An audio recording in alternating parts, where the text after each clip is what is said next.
భారతీయులు అండి, మేము భారతీయులం. భారీ డైలాగులు కొట్టడానికని బార్ల షాపు కూర్చోడానికి బాగా అలవాటు పడ్డోళ్ళం. భారాలు ఎత్తుకోమంటే ఎలా ఎత్తుకుంటాం? వీలైతే దించేసుకుంటాం, లేదంటే వదిలించేసుకుంటాం. ఎవడో వస్తాడని ఏదో చేస్తాడని ఎదురు చూస్తాం. ఒకవేళ ఎవడైనా వచ్చి ఏదైనా చేస్తే మాత్రం ఎద్దేవా చేస్తాం. భారతీయులు అండి, మేము భారతీయులం. మకిలి పట్టిన దేశాన్ని కడిగేయాలంటాం. మా కడుపులో నీళ్లు మాత్రం కదలకూడదు. ఒక్కొక్క లంచపు కొడుకుని ఏరి పారేయాలంటాం. ఓట్లప్పుడు మేము అడిగే లంచాల జోలికి మాత్రం రాకూడదు. దోచుకుంటున్న దొరల పళ్ళు రాలగొట్టేయాలంటాం.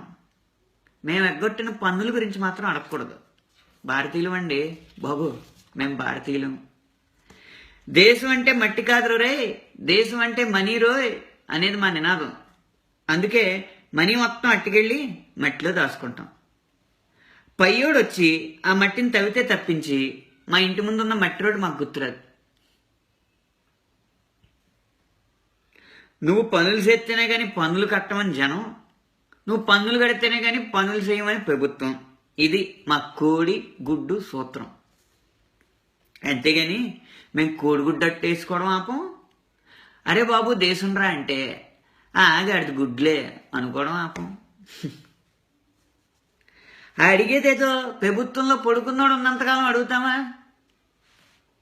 పరిగెత్తించేవాడు ఉన్నప్పుడే మాకు ఎక్కలేని ఆవేశమును ఆయాసమును.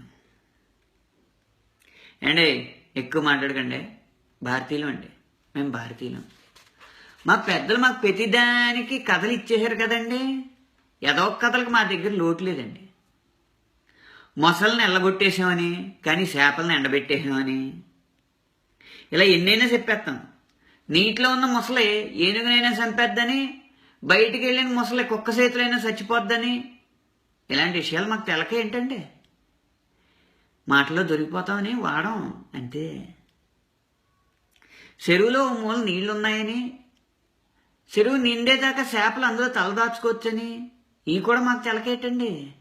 అవసరం లేదు కాబట్టి మాట్లాడాం. అయ్యి బాబోయ్ మా ముసలోళ్ళు అంటే ముసలి కన్నీరు కారిచేస్తామండి. వాళ్ళకి మంచినీళ్ళు కూడా ఇవ్వం. ఏంటి వాళ్ళకి మంచినీళ్ళు కూడా ఇవ్వం. ఎందుకంటారేటండి? భారతీయులు అండి, మేము భారతీయులం. సిపాయిలు శవాల మీద పడి చిరునవ్వులు ఏరుకున్నప్పుడు ఏ సిగ్గు లేదు. కానీ శలామణిలో ఉన్న నోట్లని సిల్లర్గా మార్చమన్నప్పుడు మాత్రం ఎక్కడ లేని కష్టం ఎగేసుకొచ్చేద్దండి.